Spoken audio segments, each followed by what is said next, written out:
The train's brakes screamed against the iron rails as it pulled into Leadville, Colorado, and Miriam Anderson gripped the handle of her worn leather satchel so tightly her knuckles turned white, her entire body trembling with a mixture of fear, exhaustion, and the crushing weight of uncertainty that had followed her all the way from Pennsylvania.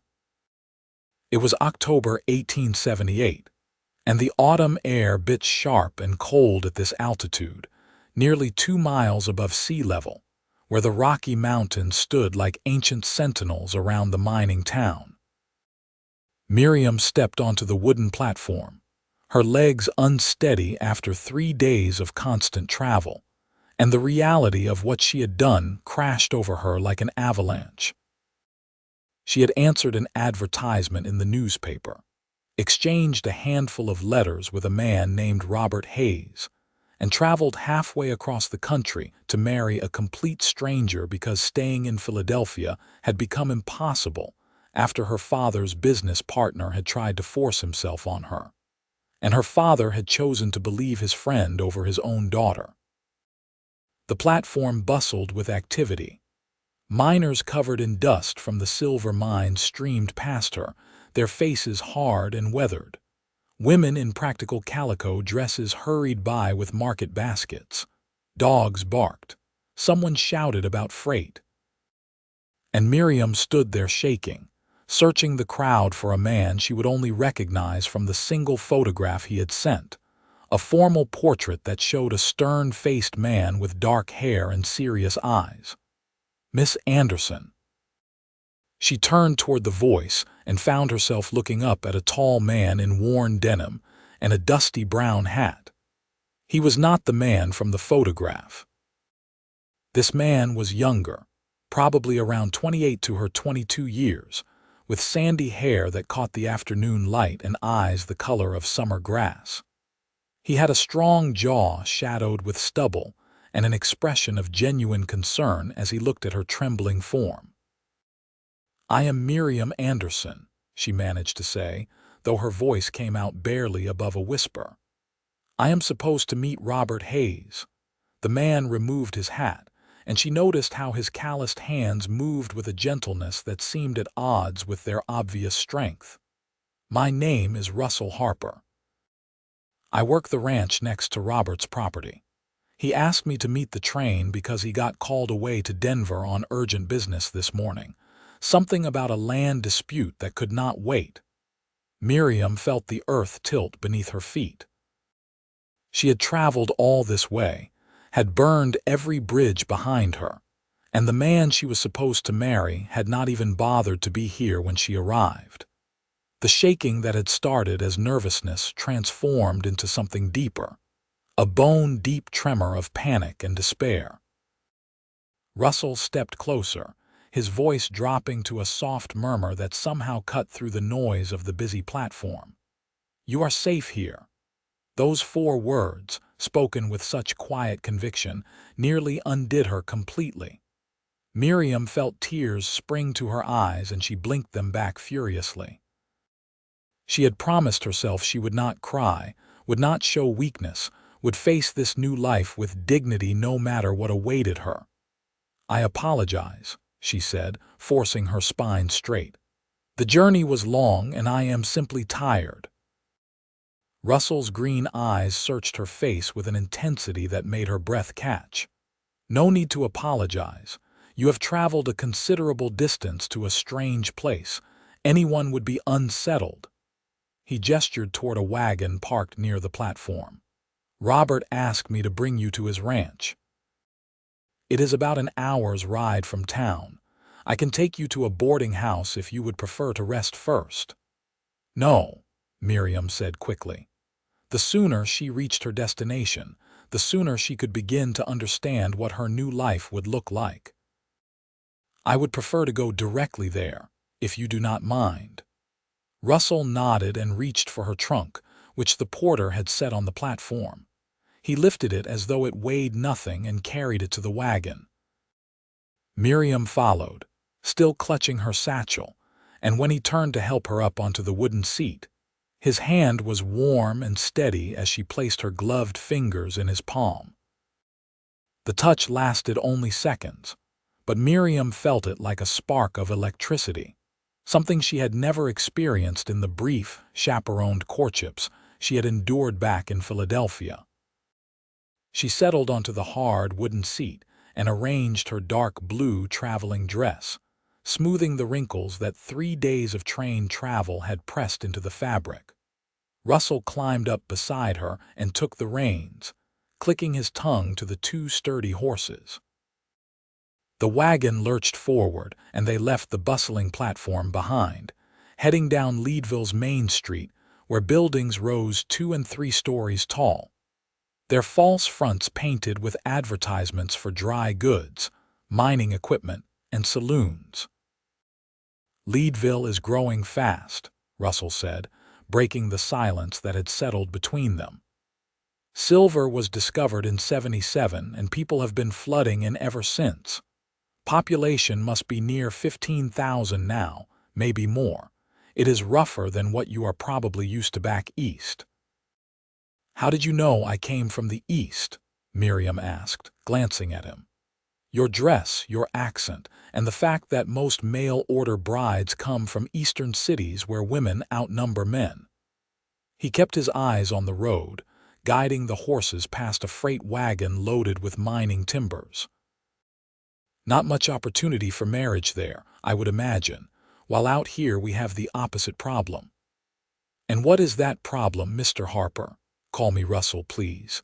And the problem is that men outnumber women about 10 to 1 in these mining towns. Makes for a rough existence, and makes good men desperate enough to send for wives they have never met." Miriam heard something in his tone that made her look at him more carefully. "You do not approve of the arrangement." Russell was quiet for a moment, and they left the town behind, the road climbing gently into the foothills where pine trees grew thick and the air smelled clean and sharp. "I do not disapprove," he said finally. "I just think it must take a great deal of courage for a woman to come out here on nothing but letters and promises. And I think the men who send for brides should be the ones to meet them at the train station, not send a neighbor in their place." The criticism of Robert Hayes was subtle but unmistakable, and Miriam found herself agreeing even as she felt she should defend the man she had agreed to marry. Perhaps his business in Denver truly was urgent. Perhaps. Russell did not sound convinced. They rode in silence for a while, and Miriam watched the landscape unfold around them. The mountains rose in dramatic peaks, their tops already dusted with early snow that gleamed white against the deep blue sky. The valley spread wide, with ranches carved out of the wilderness, their fenced pastures holding cattle and horses. It was beautiful in a wild, untamed way that was nothing like the ordered streets and brick buildings of Philadelphia. "Why did you come here?" Russell asked suddenly. "If you do not mind me asking. Most women who answer these advertisements have reasons beyond just wanting to marry." Miriam stiffened, her hands tightening on her satchel. She had prepared an answer for this question, a polite deflection about seeking adventure and a new beginning. But something about Russell's straightforward manner made her want to tell the truth, or at least part of it. "My father's business partner made unwanted advances toward me," she said quietly. "When I told my father, he said I must have misunderstood the man's intentions. When I insisted I had not, he suggested I had encouraged them." The words tasted bitter in her mouth. "I realized then that I could not stay in that house, in that city, where no one would believe me and where I might encounter that man at any social gathering. So when I saw Robert's advertisement seeking a wife, I answered it." Russell's jaw tightened, and she saw his hands grip the reins harder. "Your father should have protected you." "Yes," Miriam agreed, and the simple acknowledgement from this stranger eased something in her chest that had been tight and painful for months. "He should have." They crested a hill, and Russell pointed toward a ranch in the distance. That is Robert's property, the Bar H Ranch. He runs about 200 head of cattle and has been working to build it up over the past 5 years. Miriam studied the layout as they approached. The main house was a solid wooden structure, not large but well maintained, with a porch across the front and shutters at the windows. A barn stood nearby, along with several outbuildings and corrals where horses moved in lazy circles. It looked prosperous and well organized, which should have reassured her. Instead, the shaking started again, spreading from her hands up her arms. Russell noticed. Of course he noticed. He seemed to notice everything. "It is natural to be frightened," he said, his voice gentle. "But Robert is a decent man. He works hard, he keeps his word, and he does not drink overmuch. You could have done far worse." "That is not exactly a glowing recommendation," Miriam observed, and was surprised to hear Russell laugh, a warm sound that made her lips curve in response despite her nervousness. "I suppose it is not," he admitted, but honesty seemed more valuable than false reassurance. They pulled into the yard, and a woman emerged from the house, wiping her hands on her apron. She was perhaps 40, with graying brown hair pulled back in a practical bun, and a weathered face that broke into a smile when she saw Miriam. "You must be Miss Anderson," she called, hurrying down the porch steps. "I am Martha Donovan. I keep house for Mr. Hayes and cook his meals. He told me you would be arriving today, though I expected him to be here to greet you properly." She shot Russell a look that clearly conveyed her opinion of Robert's absence. Russell helped Miriam down from the wagon, his hands spanning her waist briefly. And again, she felt that strange spark of awareness.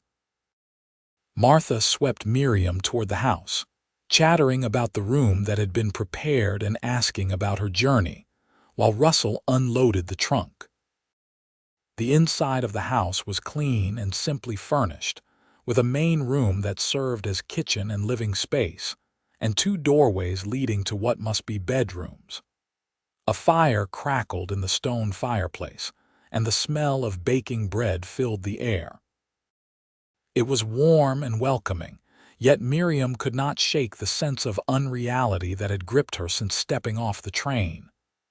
"I have made up the room that will be yours," Martha said, leading Miriam to one of the bedrooms. "At least until the wedding, of course. Mr. Hayes has been very proper about everything. He told me to make sure you were comfortable and did not want for anything." The room was small but clean, with an iron-framed bed covered in a wedding ring quilt, a dresser with a mirror, and a washstand with a basin and pitcher. A window looked out over the corrals and the mountains beyond. Miriam set down her satchel and turned to find Russell standing in the doorway with her trunk on his shoulder. "Where would you like this?" he asked. "At the foot of the bed, please," Martha answered for her. "That will do nicely." Russell set the trunk down carefully and straightened, and in the confines of the small room Miriam was acutely aware of his height and the breadth of his shoulders. He met her eyes briefly, and she saw concern there, and something else she could not quite name. "I should be going," he said. "My own ranch does not run itself. Stay for supper," Martha insisted. "It is the least we can offer after you came all the way into town to fetch Miss Anderson. I would not want to impose." "Nonsense. I have made plenty." Martha's tone brooked no argument, and Russell gave in with a smile that transformed his face, making him look younger and less careworn. "I will check on the horses and make sure they are settled then," he said, and left the 2 women alone. Martha helped Miriam unpack a few essentials and insisted she rest before supper.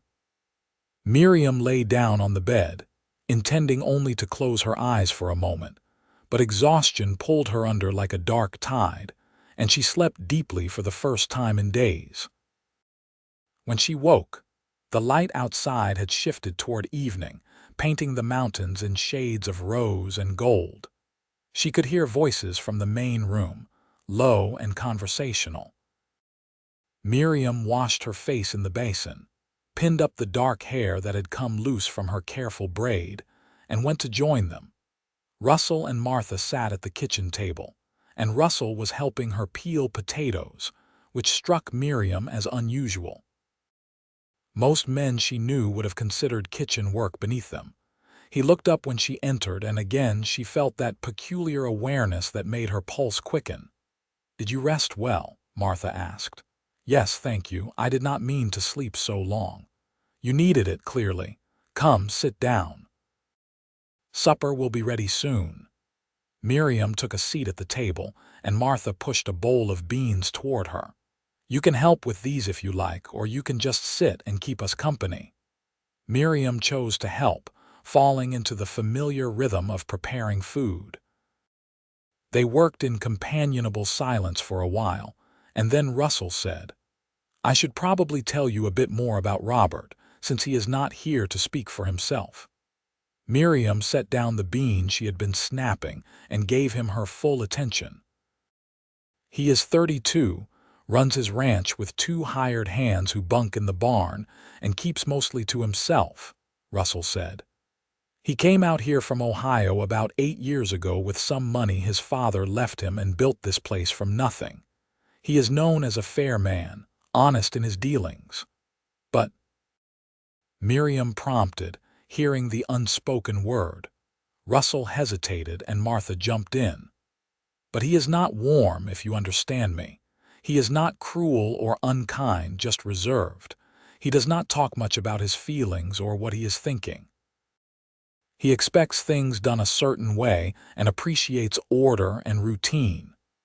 This matched the impression Miriam had gotten from his letters, which had been polite and informative but not particularly emotional.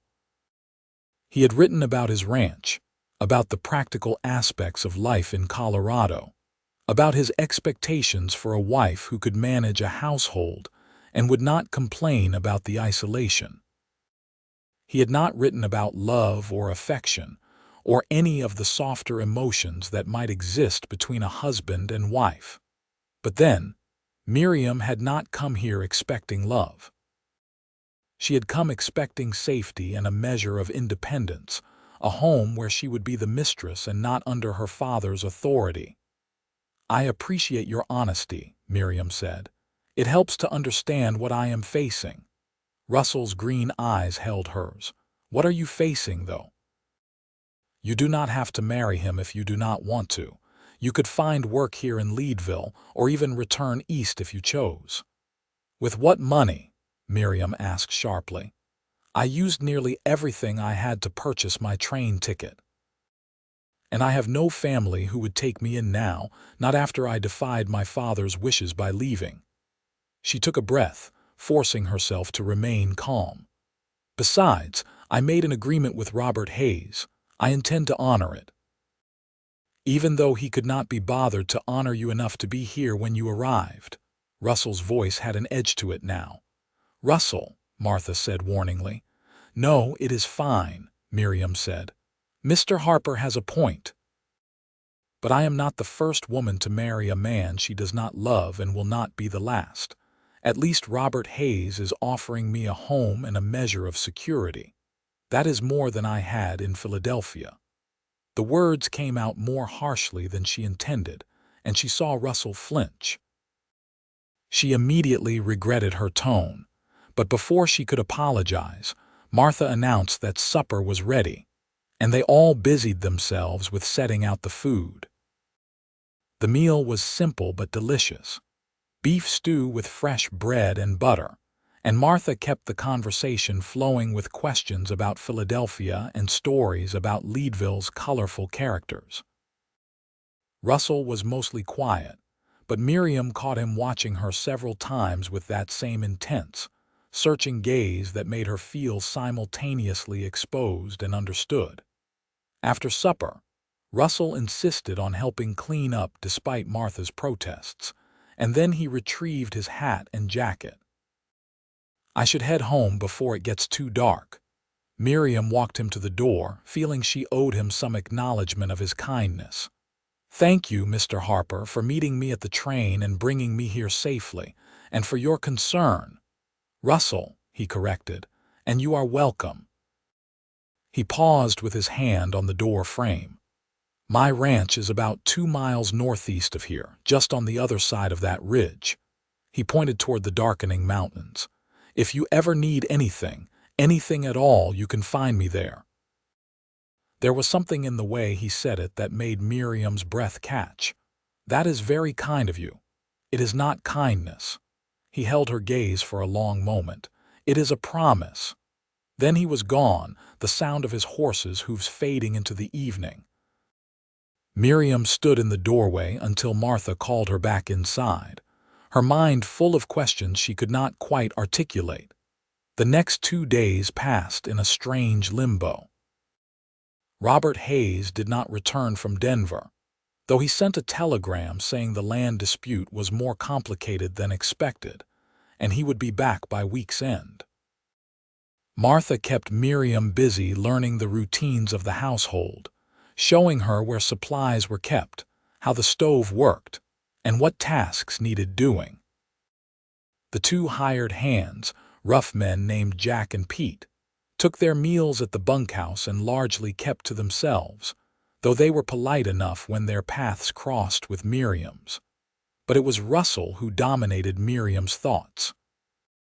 He rode over both mornings, ostensibly to check if Robert had returned, and to see if they needed anything. Martha would invite him in for coffee, and he and Miriam would talk while Martha busied herself with her work, though Miriam suspected the older woman was listening to every word and approving of what she heard. Russell told her about his own ranch, a smaller operation than Robert's with just 50 head of cattle and 2 horses, besides the ones that pulled his wagon. He had come to Colorado 3 years ago from Wyoming, drawn by the silver boom and the promise of good grazing land.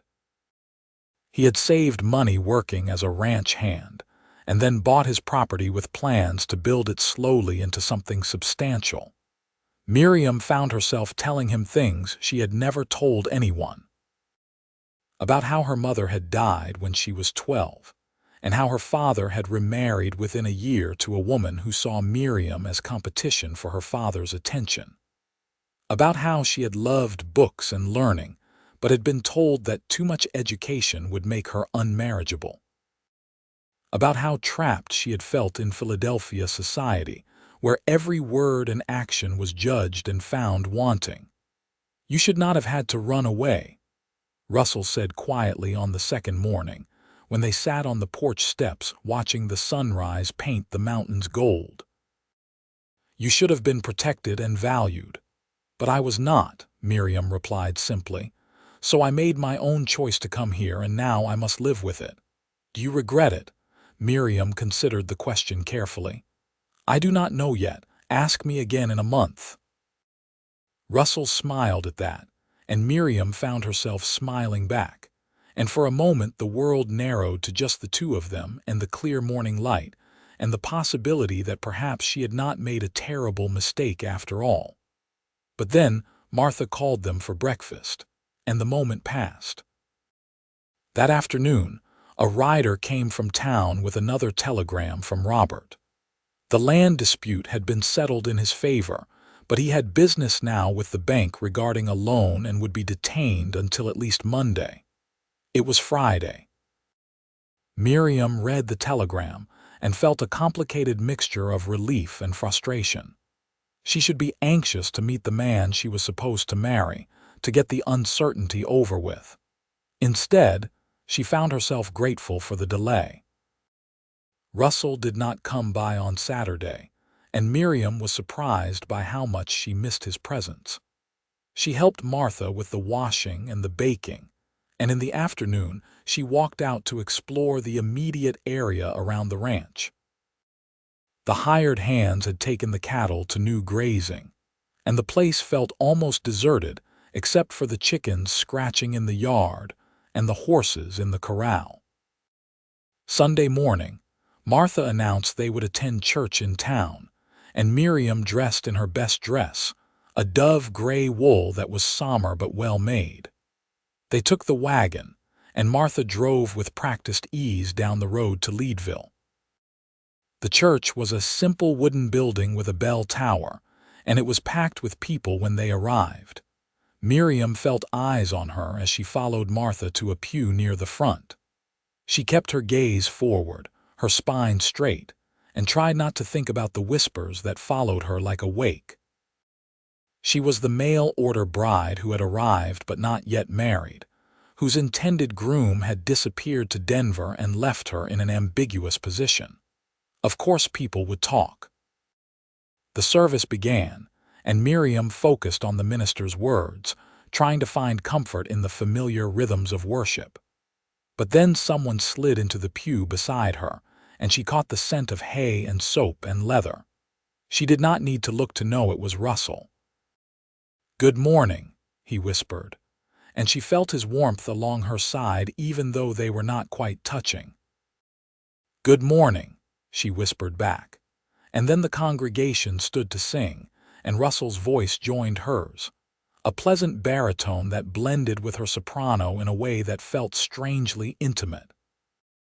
After the service, Russell walked them out to the wagon, and Martha excused herself to speak with some friends, leaving Miriam and Russell standing in the autumn sunshine. "I did not expect to see you here," Miriam said.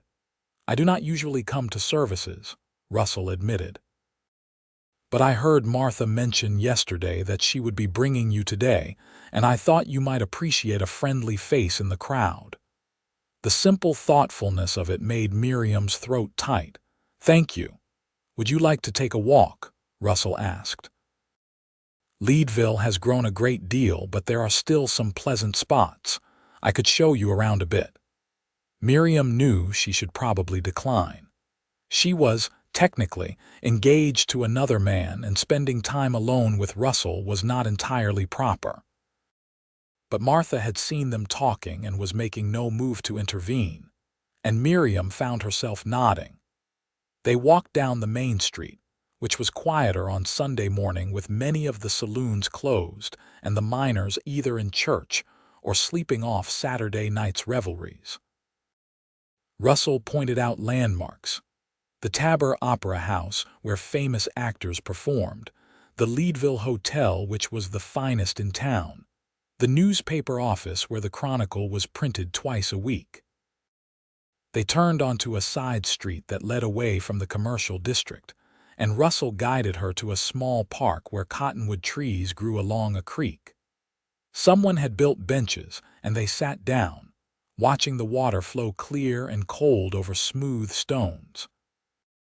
"Robert should be back tomorrow," Miriam said, breaking the comfortable silence. "Then we will set a date for the wedding, I suppose." Russell was quiet for a long moment. Then he said, "You do not have to marry him, Miriam." The use of her first name, which he had not done before, made her look at him. His green eyes were serious and intent. "We have already had this conversation," she said gently. "I do not have any other options." "You do, though." Russell turned to face her more fully. "You could marry me instead." Miriam's breath stopped in her chest. "What? Marry me?" Russell repeated. "I know we have only known each other a few days, but we have talked more in those days than most courting couples talk in months. I think we understand each other. And I promise you I would never make you feel trapped or unsafe. I would give you a home and respect and partnership." "But what about Robert?" Miriam asked, her mind spinning. "I made an agreement with him." "An agreement he has not honored," Russell pointed out. "He was supposed to meet you at the train and make you feel welcome. Instead, he left you waiting and uncertain while he handled business he felt was more important.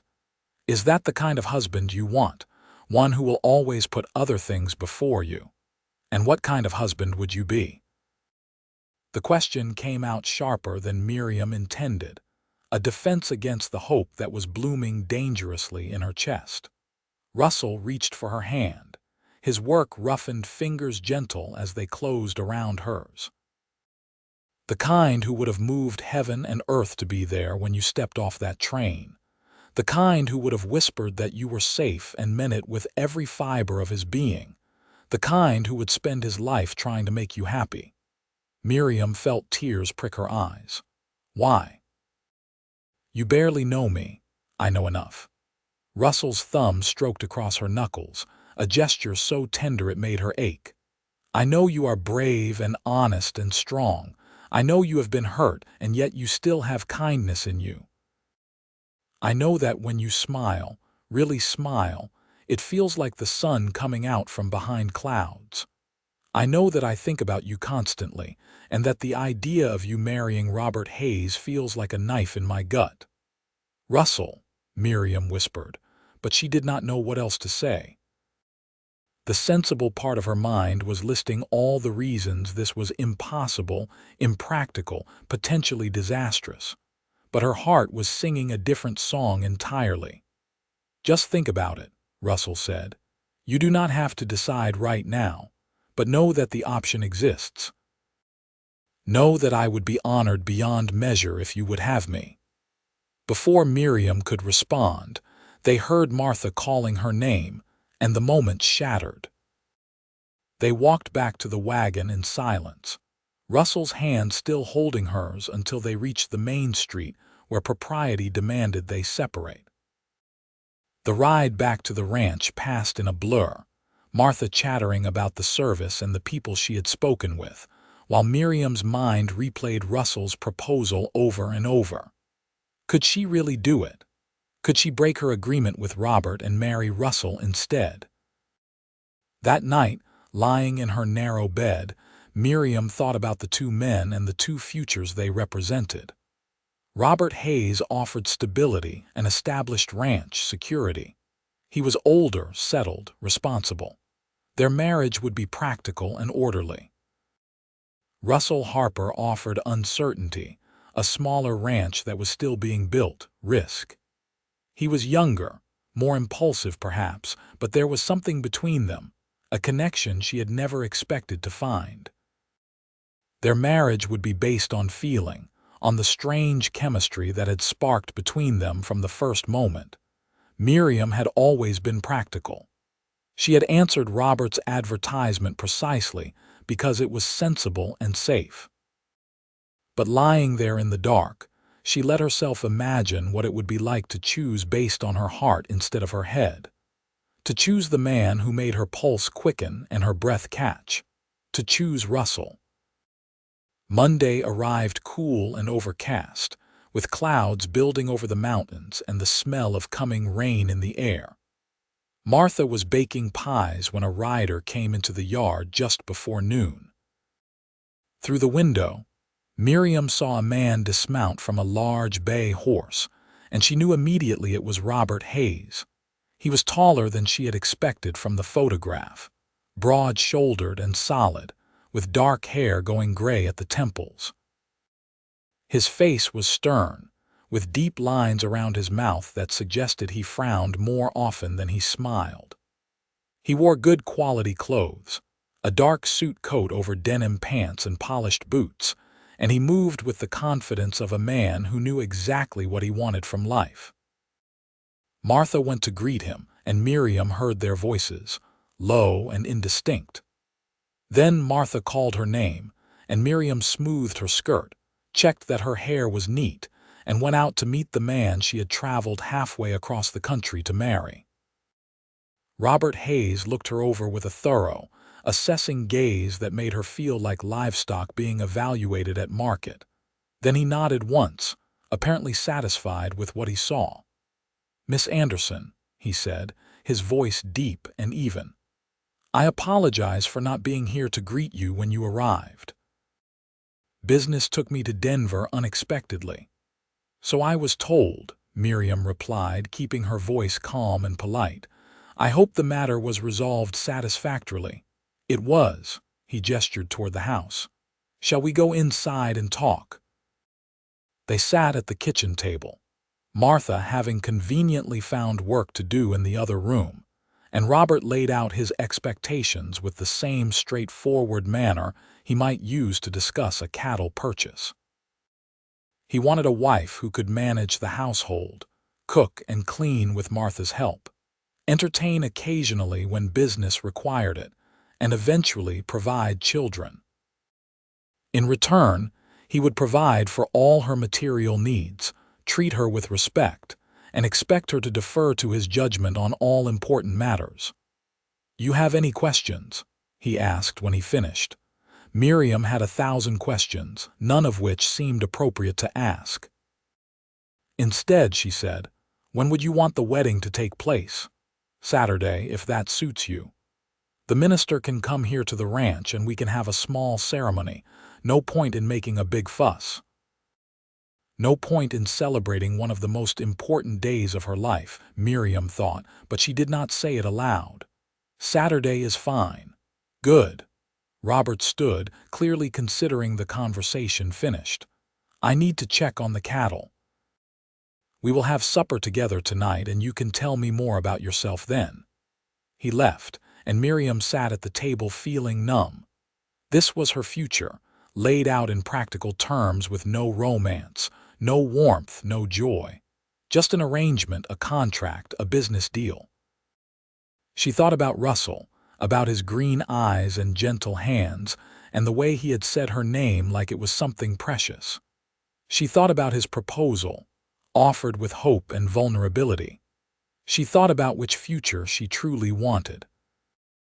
The decision should have been agonizing, but in that moment, sitting at Robert Hayes's kitchen table while he went out to check on his cattle, Miriam realized it was not difficult at all. She had made one brave choice in leaving Philadelphia. Now she needed to make another. She found Martha in the bedroom, folding laundry. "I need to send word to Russell Harper," Miriam said quietly. "Can you help me?" Martha's face broke into a wide smile. "I was hoping you would say that. Yes, I can help you." Within an hour, Martha had sent one of the hired hands with a note to Russell's ranch, and Miriam was packing her belongings back into her trunk. She felt guilty about what she was about to do, but she also felt more certain than she had about anything in a long time. She would explain to Robert, apologize for breaking their agreement, and then she would leave with Russell before her courage failed. But Robert returned to the house before Russell arrived, and he took one look at Miriam's packed trunk sitting in the main room, and his expression darkened. "What is this?" he demanded. Miriam lifted her chin and met his eyes directly. "I am leaving, Mr. Hayes. I cannot marry you, cannot or will not."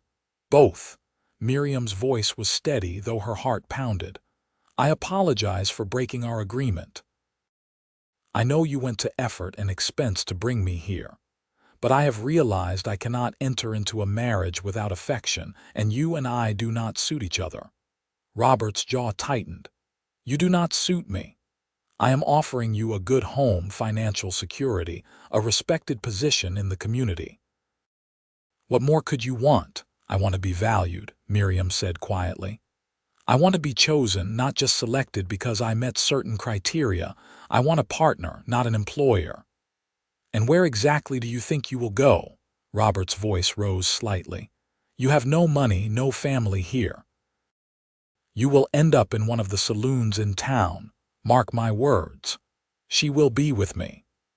Miriam turned to see Russell standing in the doorway, his hat in his hands and his expression fierce. He must have ridden hard to get here so quickly.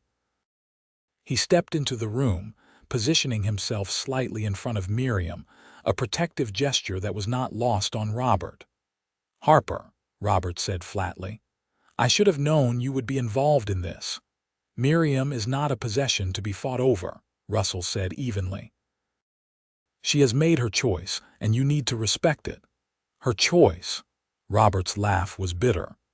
"She made a choice when she answered my advertisement and accepted my offer of marriage. She made a choice when she got on that train and came all the way to Colorado. She does not get to change her mind now just because some smooth-talking neighbor filled her head with romantic notions. Actually, she does." Martha spoke up from where she had been standing near the fireplace. "A woman has the right to refuse a marriage up until the vows are spoken. You know that, Robert Hayes, even if you do not like it." Robert looked at the three of them, and Miriam saw the moment he realized he had lost. His expression shifted from anger to cold disdain. "Fine. Take her, Harper, but do not come crying to me when you realize she is nothing but trouble. Women who break their word cannot be trusted."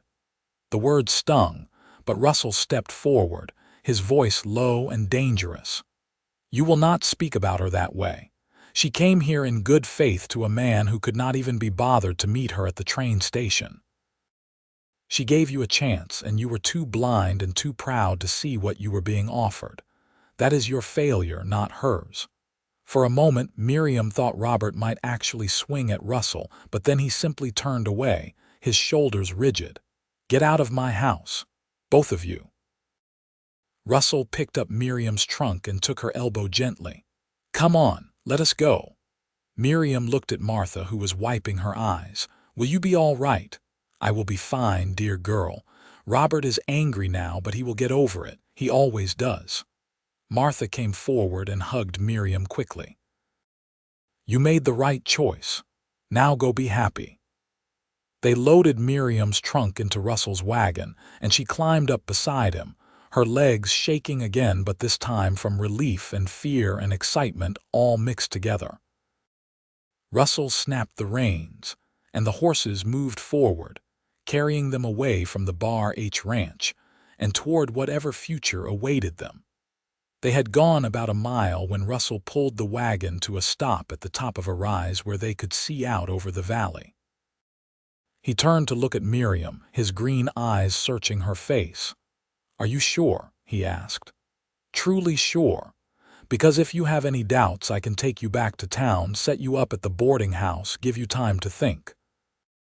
"I am sure," Miriam said, and as she spoke the words, she felt their truth settle into her bones. "I want to be with you, Russell Harper. I want to see what we can build together." Russell's face transformed with a smile of such pure joy that it took her breath away. Then he leaned forward and kissed her, gentle and sweet, his lips warm against hers. It was Miriam's first real kiss, and she understood now what all the poetry and novels had been trying to describe, this feeling of rightness, of coming home to a place she had not known she was seeking. When they pulled apart, Russell rested his forehead against hers. "I will spend every day trying to deserve you." "You already do," Miriam whispered, and kissed him again. They drove to Russell's ranch as the afternoon light slanted long and golden across the valley. His property was smaller than Robert's, with a modest cabin rather than a full house, but it sat in a beautiful spot with pine trees on three sides and a view of the mountains that took Miriam's breath away. "It is not much yet," Russell said as he helped her down from the wagon. "Just 2 rooms and the furniture is rough, but I have been working on improving it, and with 2 of us working together, we can make it into something fine." "It is perfect," Miriam said and meant it. The cabin might be small and rough, but it was honest, built by Russell's own hands, and it would be theirs. Russell carried her trunk inside, and Miriam looked around the space that would be her new home. The main room held a stone fireplace, a wooden table with 2 chairs, some shelves with dishes and supplies, and a cooking area with a cast iron stove. A doorway led to the bedroom, where she could see a large bed with a simple quilt. Everything was clean and orderly, which told her Russell took pride in his surroundings even if they were humble. "I will sleep in the barn tonight," Russell said, setting down the trunk. "We should wait until after the wedding to share the house properly." Miriam felt her cheeks heat but appreciated his consideration for propriety. "When should we marry?" "As soon as you want. Tomorrow, if we can arrange it. I do not want to give you time to change your mind." He smiled to show he was partly joking, but she heard the uncertainty underneath. "I will not change my mind," Miriam assured him. She crossed the room and took his hands in hers. "I know this has happened quickly, and I know there is much we still need to learn about each other. But I also know that I feel safer and more valued with you than I have felt with anyone in my life." That means something." Russell pulled her close, wrapping his arms around her in a careful embrace, as though she were something fragile and precious. Miriam leaned into his strength and let herself believe that, perhaps, despite everything, she had found exactly where she was meant to be. They were married 2 days later in the church in Leadville, with Martha standing as witness and a handful of Russell's friends in attendance. Robert Hayes did not come, but Miriam had not expected him to. The ceremony was simple, the minister's words about love and commitment and building a life together. And when Russell slipped a thin gold band on her finger and kissed her to seal their vows, Miriam felt tears of happiness slide down her cheeks. They held a small celebration at the ranch afterward, with Martha and the friends who had come bringing food and drink. And there was music and dancing as the sun set behind the mountains. Miriam danced with Russell in the clearing beside the cabin, his arms around her waist and her hands on his shoulders, and she felt like her heart might burst with the fullness of it all. When the guests finally left and they were alone, Russell led Miriam into the cabin and closed the door behind them. The fire burned low in the fireplace, casting flickering shadows across the rough wooden walls. They stood facing each other, suddenly shy despite everything that had passed between them. "I have never done this before," Miriam admitted quietly. "My mother died before she could explain things properly, and no one else would speak of it." Russell cupped her face in his hands, his thumbs stroking gently across her cheekbones. "Neither have I. We will figure it out together, and we have all the time in the world. There is no rush." They undressed slowly, helping each other with buttons and laces, and Russell was patient and gentle, taking his time to learn what made her gasp and sigh. He told her she was beautiful, that he was the luckiest man alive, that he would love her until his dying day.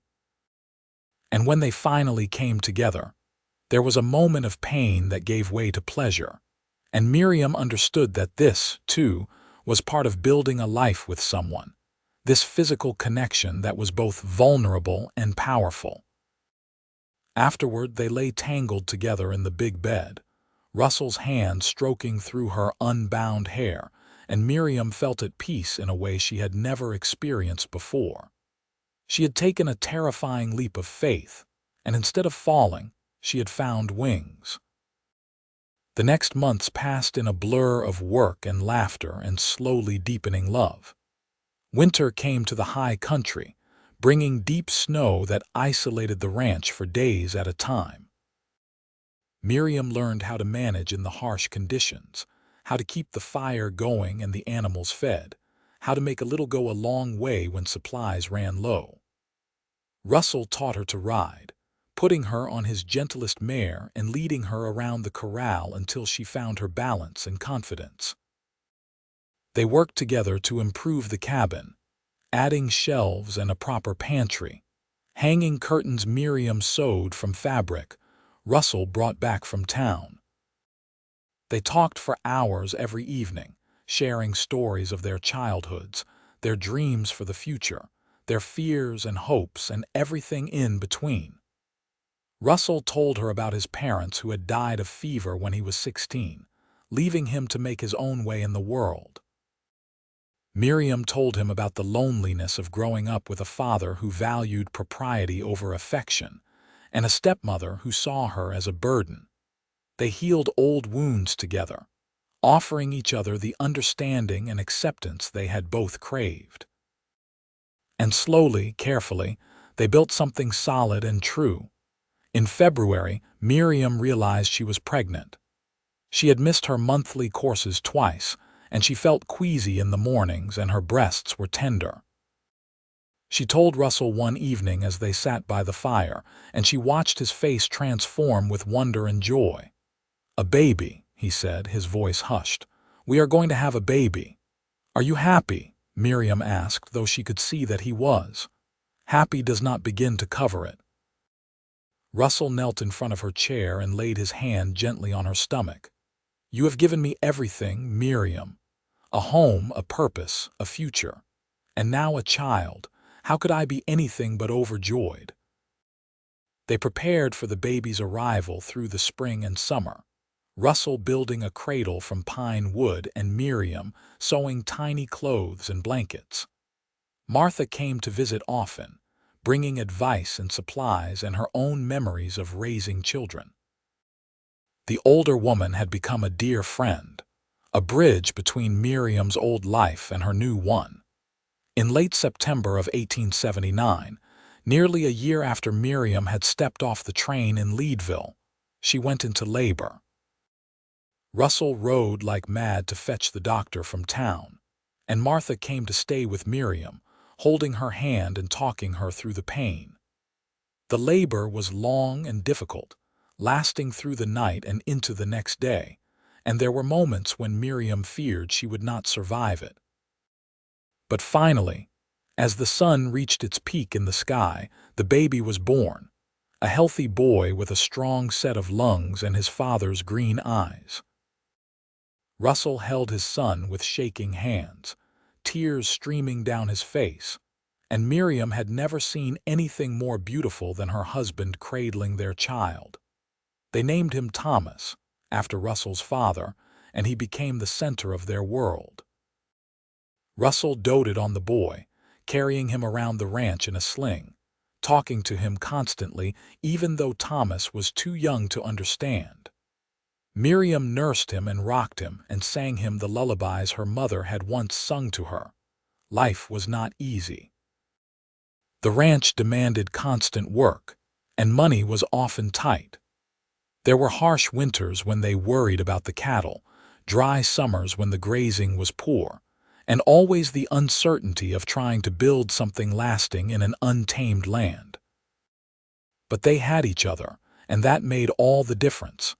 Thomas grew into a sturdy toddler with his father's smile and his mother's dark hair. When he was 2, Miriam became pregnant again, and this time the labor was easier. They welcomed a daughter whom they named Sarah, a tiny thing with a fierce grip and her father's stubborn determination.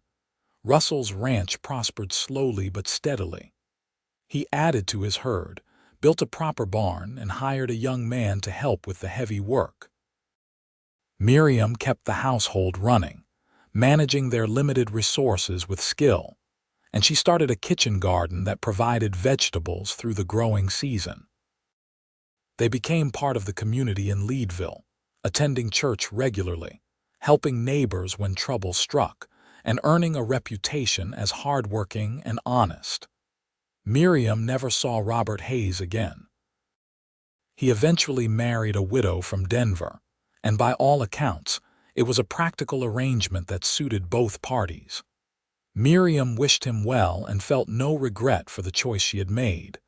The years passed, bringing both joy and sorrow. They lost a baby in Miriam's 3rd pregnancy, a stillborn girl they named Grace and buried on a hillside overlooking the valley. They mourned together, holding each other through the grief, and gradually healed enough to try again. Another son came, whom they named Daniel, and then 2 years later, another daughter, Elizabeth. The cabin grew too small for their expanding family, so Russell built an addition, and then another, until they had a proper house with 4 bedrooms and a parlor. They acquired more land, and the ranch that had started with 50 head of cattle grew to 200. They were not wealthy, but they were comfortable, and more importantly, they were happy. Miriam thought often about that day at the train station, how she had stood on the platform shaking with fear and uncertainty, convinced she was making the biggest mistake of her life. She thought about Russell's words, whispered with such quiet conviction, "You are safe here." It had been a promise, and he had kept it every single day since. On their 10th wedding anniversary, Russell took Miriam back to that spot in the small park where he had first proposed. The cottonwood trees had grown taller and the bench was weathered, but the creek still ran clear and cold over the smooth stones. "I wanted to bring you here," Russell said, taking her hands in his, because this is where our life truly began. This is where you chose me, chose us, chose to believe that love could be real and lasting. I would choose you again, Miriam said, her eyes bright with tears. Every single day I would choose you again. And I would always be there at that train station, ready to whisper that you were safe with me. Russell pulled her close, and they stood together in the dappled shade, two people who had found each other against all odds and built something beautiful from that fragile beginning. Their children grew up strong and healthy, each with their own personality and dreams. Thomas took to ranching naturally and talked of expanding the operation even further. Sarah proved to be a gifted horsewoman who could ride anything with 4 legs. Daniel loved books and learning, reminding Miriam of her own thwarted passion for education. Elizabeth was still young, but she showed signs of her father's mechanical inclination, always taking things apart to see how they worked. Miriam and Russell taught their children about hard work and integrity, about kindness and courage. They told them the story of how their parents had met, how sometimes the bravest thing you could do was to follow your heart even when logic said otherwise. They taught them that love was not just a feeling but a choice you made every day, in 1,000 small ways. As the years turned into decades, Russell's hair went gray and Miriam's face showed lines around her eyes and mouth. His hands grew gnarled from years of ranch work, and her fingers became stiff from cold winter mornings.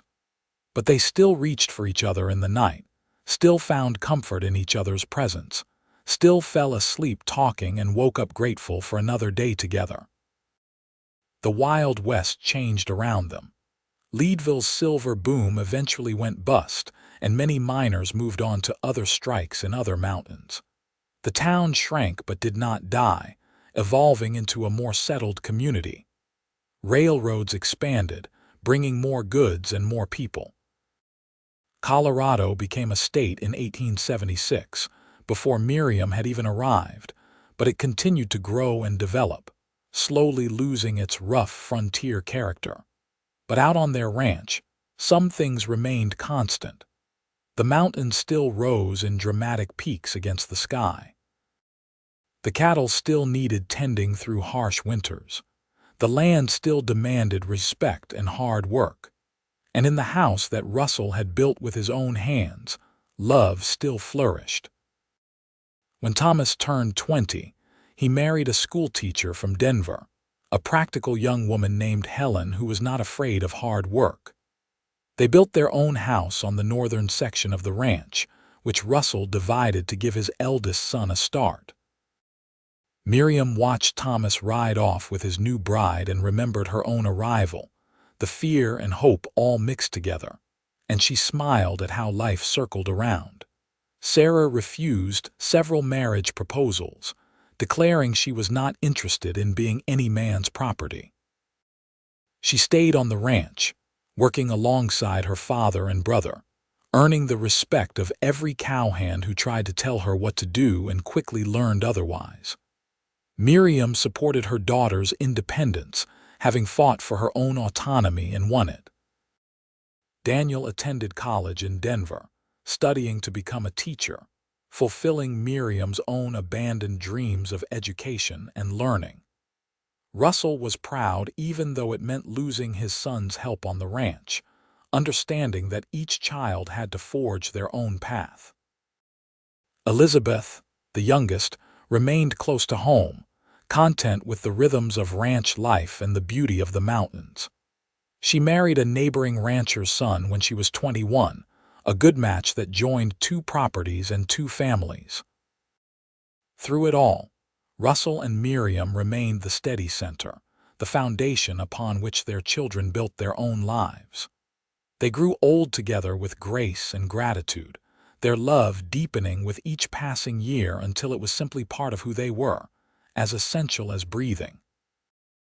On a cool autumn evening in 1903, 25 years after Miriam had stepped off the train in Leadville, She and Russell sat on the porch of their house, watching the sun set behind the mountains.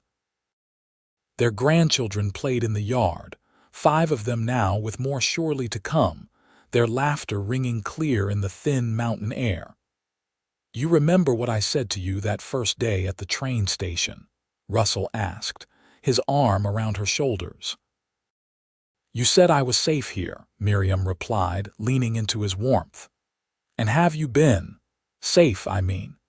Miriam thought about all the years, the challenges they had faced and overcome, the sorrows and joys, the life they had built from nothing but hope and determination. "I have been more than safe," she said softly. "I have been loved and valued and cherished. You gave me everything you promised and more." "We gave it to each other," Russell corrected, pressing a kiss to her temple. "We built this together." As the light faded and stars began to appear in the darkening sky, Miriam reflected on the strange path that had brought her to this place. She had left Philadelphia in desperation, fleeing a situation that had become untenable, with no clear idea of what awaited her.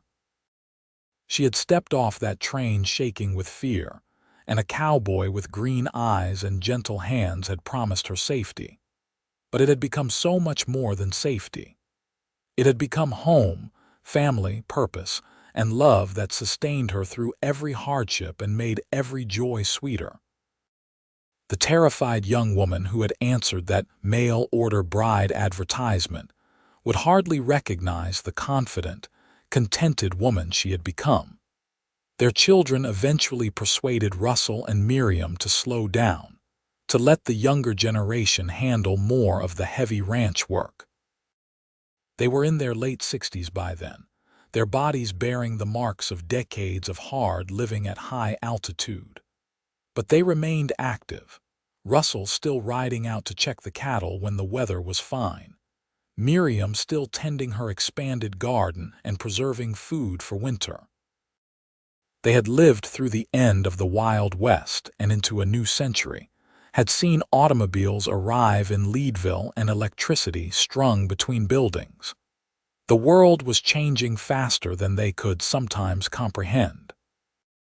But on their ranch, surrounded by mountains that had been old when humans first arrived in this valley, some truths remained eternal. Love was worth fighting for. Family was worth building. And sometimes the bravest thing you could do was trust your heart instead of your head. Russell passed away peacefully in his sleep in the spring of 1915, with Miriam beside him as she had been for 36 years. He was 75, and he died knowing he had lived a good life surrounded by people who loved him. His last words to Miriam were, "Thank you for choosing me." Miriam mourned him deeply, feeling like part of herself had been torn away. But she was sustained by their children and grandchildren, by the life they had built together, and by the certainty that they would meet again one day. She lived another 8 years, spending them sharing stories with her grandchildren, teaching them about perseverance and courage and love. When Miriam passed away in 1923 at the age of 67, she was buried next to Russell on the hillside overlooking the valley, the same hill where they had buried baby Grace so many years before. Her children carved a simple inscription on her stone. She came seeking safety and found love. The ranch stayed in the family for generations, passed down from parent to child, each adding their own chapter to the story that had begun with a shaking woman stepping off a train and a cowboy who had whispered the words she needed to hear.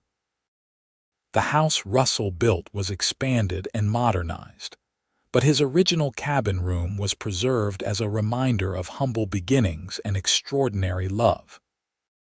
And sometimes, on quiet autumn evenings when the light turned gold and soft over the mountains, those who lived there said they could feel the presence of the couple who had started it all, Russell and Miriam. Forever together in the land they had loved and the family they had created.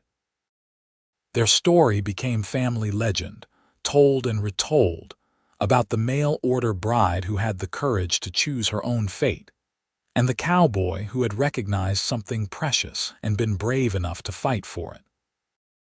It was a love story that transcended the ordinary, built not on passion alone but on mutual respect, shared values, and the daily choice to cherish and support each other. In the end, that was the real Wild West romance, not the dramatized version of gunfights and desperados, but the quieter story of two people building a life together in a harsh land, finding joy in small moments, and creating something lasting that would echo through generations. It was the story of a promise kept, of safety transforming into love, of home being not a place but a person. And every time their descendants gathered for holidays or celebrations, someone would invariably tell the story again, keeping it alive, preserving the memory of Russell and Miriam, whose love had been the foundation for everything that came after. The details might shift slightly with each telling, but the heart of it remained true. Sometimes you had to take a leap of faith, and sometimes, if you were very lucky, someone would be there to catch you.